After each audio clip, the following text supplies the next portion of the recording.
La presencia de andalusíes exiliados en el norte de África es constante durante todo el periodo de presencia musulmana en la península ibérica. En el mosaico de etnias y credos en el que se convirtió Al-Ándalus, la otra orilla, a veces en ambos sentidos, significaba para los disidentes una posibilidad de escape.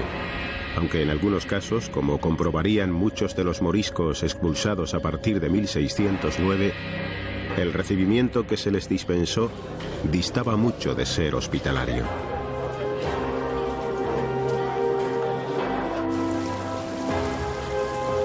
El primer gran contingente de refugiados que había desembarcado en las cercanas costas africanas lo hace ya a comienzos del siglo IX y estaba formado por 8.000 cordobeses muladíes, es decir, convertidos al Islam de ascendencia hispana, que se habían levantado en el que fue conocido como Motín del Arrabal contra el emir Alacán I.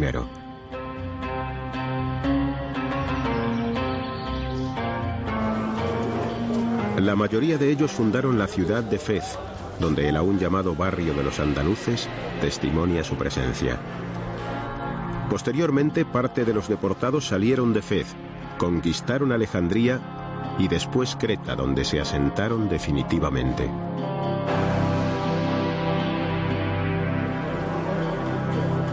Otro numeroso grupo de exiliados llegó a Túnez en el siglo XIII tras la conquista de Sevilla por Fernando III el Santo.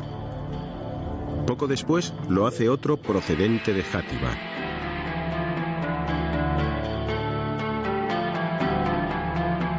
En Tetuán podemos datar también concretamente la huella andalusí atestiguada por las tumbas santuario del granadino Sidi Abdelkader, quien la colonizó en el siglo XII, y la de Al-Fajjar, de la misma época.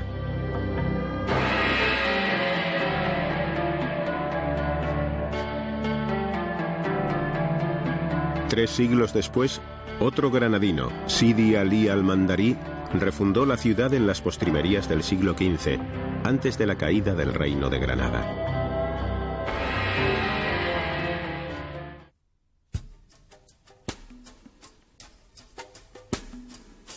Al-Mandarí fue un capitán de frontera a las órdenes de Boabdil. Cuando se produjo la última ofensiva de los reyes católicos sobre el Reino de Granada, Al-Mandarí era el alcaide de la fortaleza de Piñar, situada en la línea defensiva de la frontera con Jaén.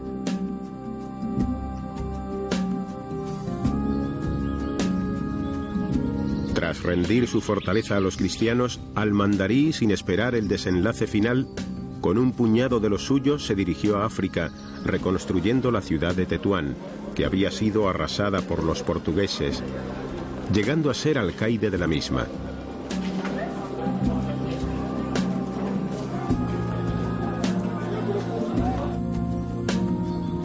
Los vestigios de la obra de Al-Mandarí en la ciudad son numerosos. Destaca su palacio fortaleza, en el que encontramos un recuerdo de inequívoco sabor granadino.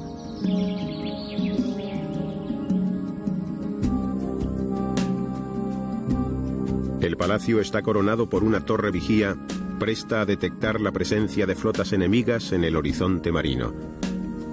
Las torres y fortificaciones próximas son de la misma época.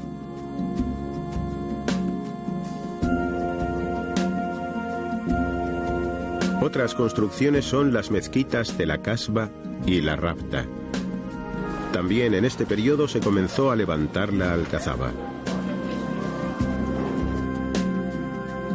En vida de Al-Mandarí, los antiguos barrios se tuvieron que ensanchar ante la llegada masiva de emigrantes tras la caída de Granada. En este caso de exiliados voluntarios, amparados en las capitulaciones pactadas para la entrega del reino. A partir de este momento, ante el incumplimiento de los pactos por las autoridades cristianas, un goteo constante de hispano-musulmanes, no solo del antiguo reino de Granada, se pasaban allende, en expresión de la época, incrementando su número en momentos álgidos como tras los decretos de conversión forzosa al cristianismo o después del aplastamiento de la sublevación morisca de las Alpujarras.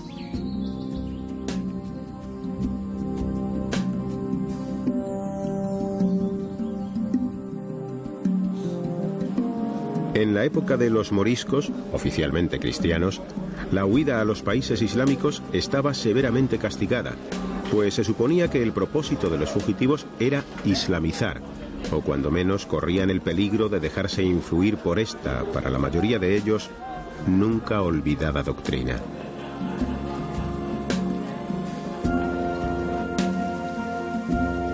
Durante el siglo XVI, el sueño islámico de la expansión europea termina por disiparse.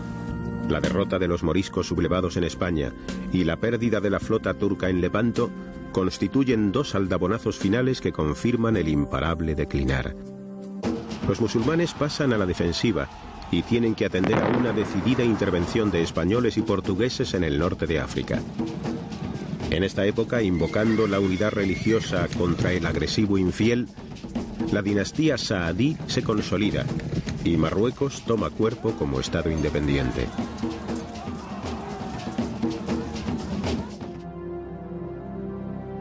Los saaditas consiguen detener la ofensiva cristiana en el norte, pero a su vez saben que este punto les está vedado para futuras expansiones. Entonces miran al sur, a ese otro inmenso mar de arena que les separa y une a la vez con las lejanas tierras del África subsahariana.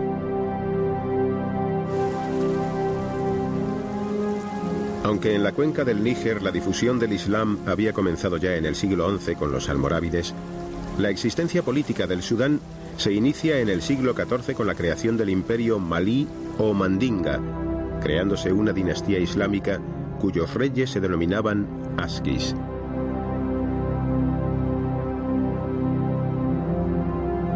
La dominación de estos territorios había sido una aspiración nunca totalmente conseguida de las diferentes dinastías almorávides, almohades y mariníes, que priorizaban sus intervenciones más al norte y tenían como límite los estados de Al-Ándalus. Más tarde, vedada como hemos visto esta línea de avance, la dinastía saadí inicia serios intentos por su control. No en vano estas tierras eran un inmenso granero al borde del desierto, y en ellas se encontraba el fabuloso y mítico oro del Sudán.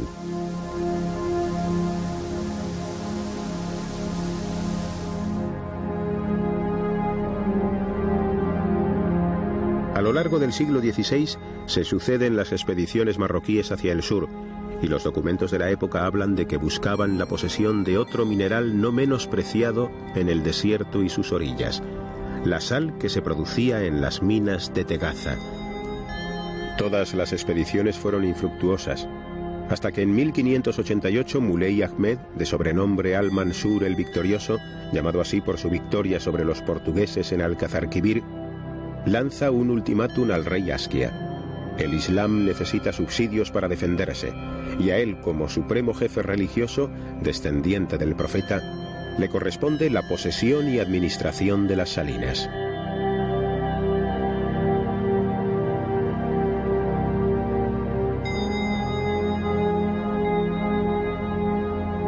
Al-Mansur buscaba legitimidad y asesoramiento en los ulemas, doctores de la ley, ya que se trataba de un asunto delicado, la invasión de un país islámico por otro.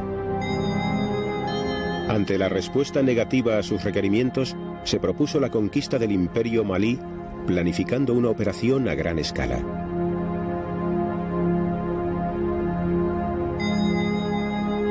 Una vez trazado su proyecto de conquista, había que nombrar un general, y según las crónicas anónimas, escogió a un alcaide suyo renegado, natural de las cuevas de Vera en el reino de Granada, criado en su casa desde pequeño, y que aunque no tenía experiencia en las cosas de la guerra por ser mozo, había mandado soldados, y le pareció que también daría buen recaudo en esta jornada. El jefe de aquella fuerza expedicionaria era Yaudar Pachá, un morisco originario de Cuevas de Almanzora, villa morisca situada en la costa de la actual provincia de Almería. La villa de Cuevas pertenecía a los extensos dominios del segundo marqués de los Vélez, don Luis Fajardo, a quien hemos visto al frente de uno de los cuerpos de ejército que intervinieron en la guerra contra los moriscos.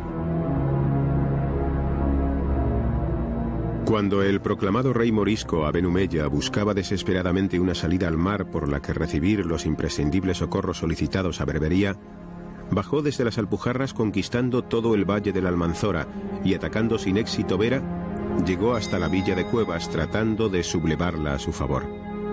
Al no conseguirlo, arrasó huertas y cegó balsas y acequias que pertenecían al marqués, su más tenaz antagonista en la guerra. De esta manera vengaba también la destrucción de su casa solariega en Válor, ordenada por el marqués. Por la fecha en que se realizó la expedición, Yaudar Pachá o su familia debían pertenecer a los moriscos que, tras la derrota en la guerra, se adelantaron a los decretos de expulsión general, optando por el exilio anticipado. Los expedicionarios contaban con armas de fuego, las primeras que aparecerían tan al sur del continente africano donde se proponían llegar. Y contaban sobre todo con una tropa aguerrida de moriscos españoles, cuyo comportamiento en la batalla de Alcazarquivir o batalla de los Tres Reyes contra los portugueses había sido muy destacado.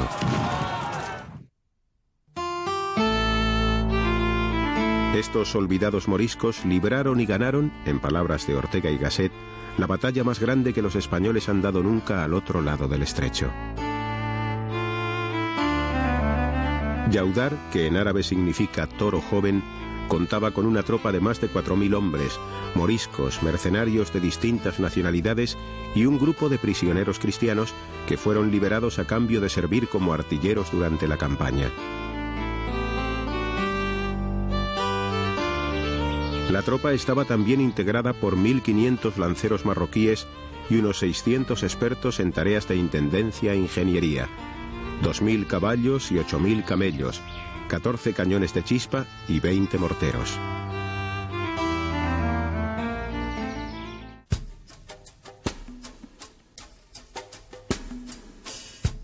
Atravesaron el Atlas nevado y se lanzaron a la conquista del desierto. Todo un mundo desconocido, hostil y misterioso se abría a sus pies. El recorrido duró 135 días. Atravesaron el desierto por Tinduf hasta Taodemi, sufriendo una rigurosa tormenta de arena que no detuvo el avance de aquel decidido ejército.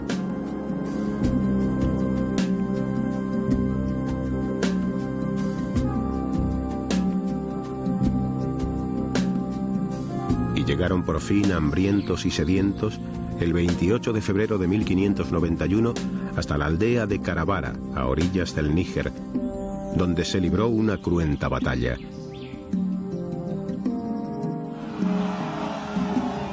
Poco pudieron hacer los naturales del país, los Songhai, frente a los pavorosos estampidos y a la mortífera contundencia de las armas de fuego.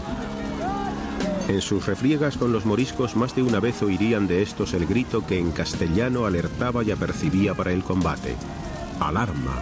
¡Alarma!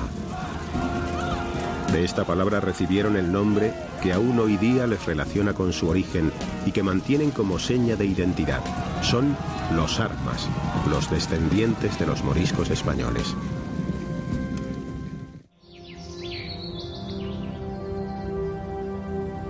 Después de conquistar Gao, la capital del imperio, la fuerza expedicionaria se dirigió a Timbuctú.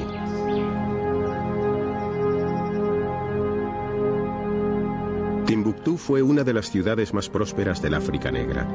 La propagación del Islam había reforzado su papel como centro de la vida religiosa, convirtiéndose además durante largo tiempo en referencia destacada en el aspecto cultural e intelectual. A ella llegaban gran número de doctores y sabios que atraían estudiantes desde los más remotos lugares.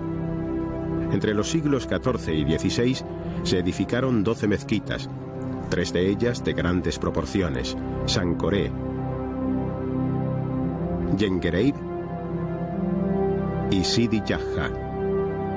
Llegó a contar con más de 200 escuelas coránicas o madrasas.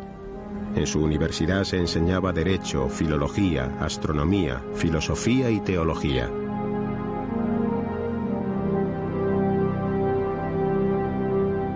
En la época en que llegaron los moriscos a Timbuctú, también denominada con los expresivos nombres de Perla del Sudán y Reina del Desierto, Podía contar con 70.000 habitantes y era una ciudad cosmopolita en la que se encontraban mercaderes y negociantes de todas las procedencias, árabes, tuaregs y negros.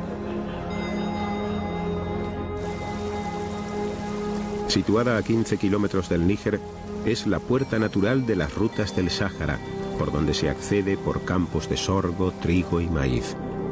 Allí confluían las grandes caravanas procedentes de Argelia, Marruecos y Egipto, los mercaderes de sal y los traficantes de esclavos.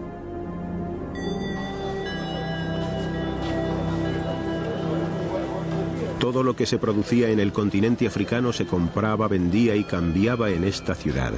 Frutos exóticos, tejidos de lana y algodón, maderas, marfil, plumas de avestruz, pieles curtidas y teñidas de vivos colores, resinas, caucho, oro, cereales. La ciudad había sido fundada por los tuaregs como almacén de mercancías y tomó su nombre de una mítica mujer guardiana en quien los hombres azules habían depositado su confianza, la vieja Buktu, que les ofrecía el agua de su pozo. Timbuktu, pozo de Buktu.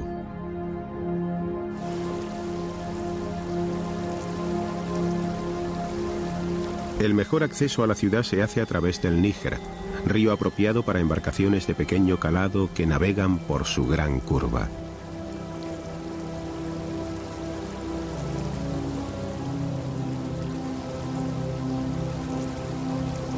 El comercio fluvial se establece en el bullicioso puerto, babel de lenguas indígenas, cruce de viejas culturas que, para entenderse, ha adoptado el francés como idioma de intercambio.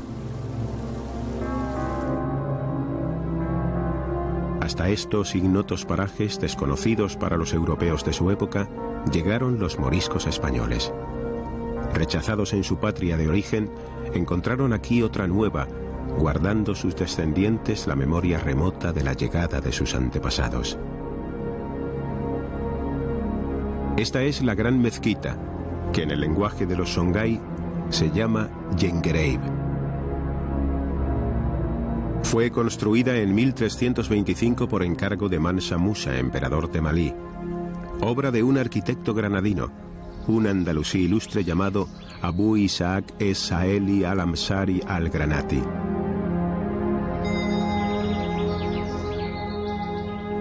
Es-Saeli había nacido en Granada en 1290, de una linajuda familia andalusí que ostentaba la jefatura del gremio de vendedores de lana, seda y especias. Aficionado a la poesía y a la arquitectura, sus ojos se hicieron a la luz contemplando los maravillosos palacios nazaríes, entonces recién inaugurados.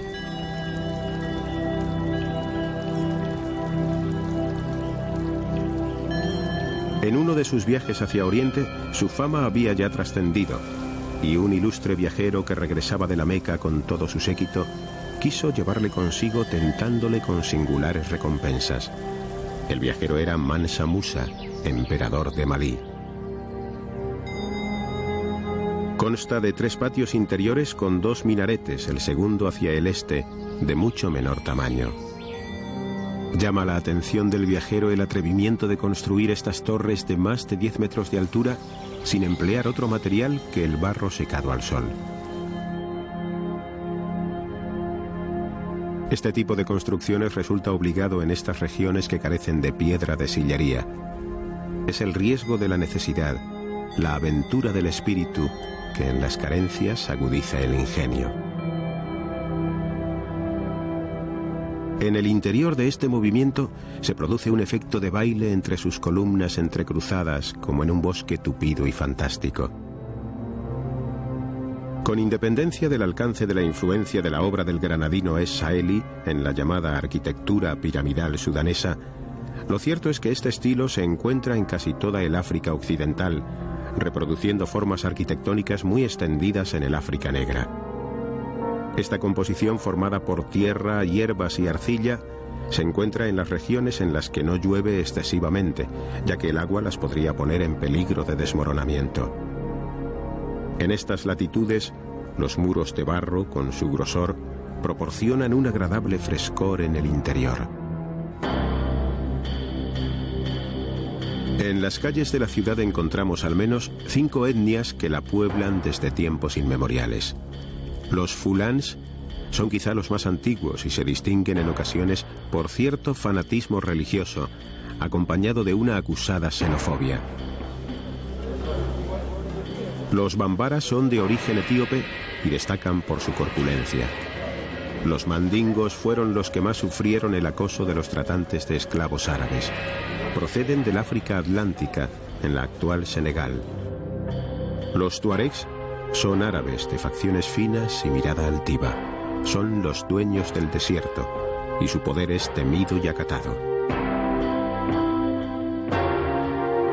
Por último, los armas, los descendientes de los moriscos. Son conscientes de su origen hispano y conservan tradiciones muy arraigadas y un aire de antigua nobleza, quizá reflejo de sus antepasados, que formaron un núcleo aristocrático en el país. En sus facciones apunta acaso un lejano reflejo de sus ancestros. No en balde han pasado 4 siglos de mestizaje.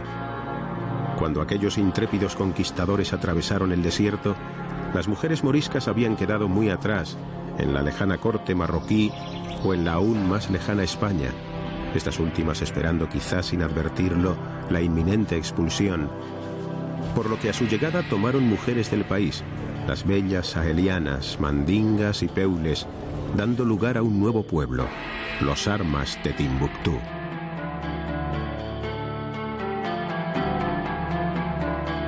En toda la ciudad conservan un gran prestigio. Se les considera de noble estirpe.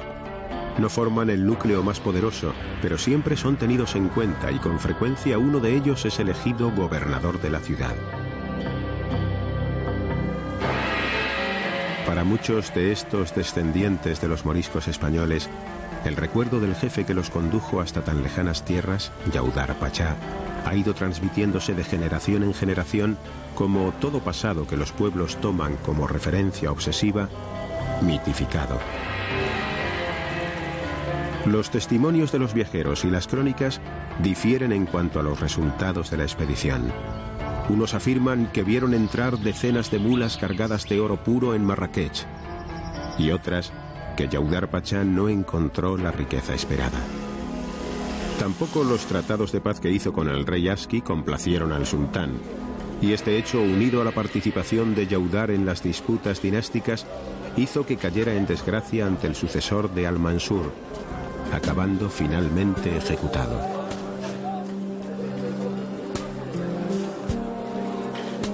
Sin embargo, su memoria no se perdió tampoco entre los marroquíes, y durante largo tiempo tras su muerte, su prestigio creció, y los juglares cantaron en la plaza de Sema el-Fna las alabanzas a un hombre cargado de lauros guerreros y glorioso varón musulmán.